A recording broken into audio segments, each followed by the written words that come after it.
Magandang araw po sa ating lahat. Tayo po ay mag-aral ng salita po ng Diyos. Ang ating teksto po ay mula po sa Kawikaan 24, 3 hanggang 4.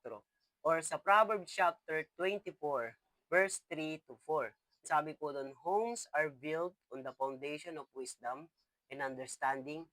Where there is knowledge, the room are furnished with valuable and beautiful things. Ito po yung sabi sa Pinoy version, sabi yun, natatayo ang bahay dahil sa karunungan, tumitibay yon pag nagkakaintindihan.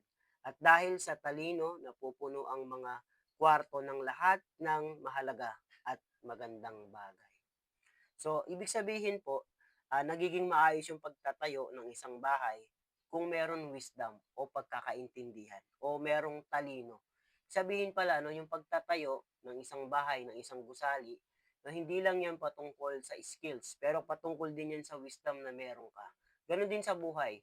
No, kung ikaw, kung tayo po, ay namumuhay sa wisdom ni Lord, magiging maayos, magiging matibay ang ating pamumuhay. Pero kung ikaw, or kung tayo ay hindi aayon sa salita ng Diyos, ah, hindi tayo naka-operate sa wisdom na binigay po sa atin ng Diyos. Kaya importante po, unang-una, na meron po tayong wisdom na galing sa Diyos. Wisdom coming from God is very important na mamuhay po tayo bilang mga Kristiyano. Kasi pag wala tayong wisdom, kung ano-ano na lang po yung gagawin natin po sa buhay. Pangalawa, understanding.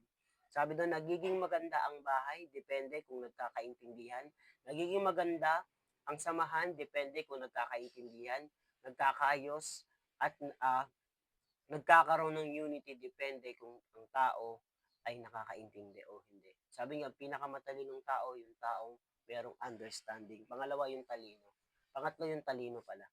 Yung talino ay napaka-importante po sa lahat bilang isang Kristiyano. Bakit po? Kailangan po natin ng knowledge para yung mga bagay na pwede nating ayusin ay maaayos natin dahil sa wisdom at dahil sa understanding.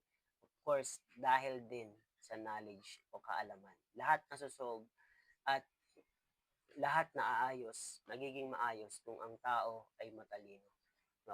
Kung ang tao ay merong talino na galing mismo sa Diyos.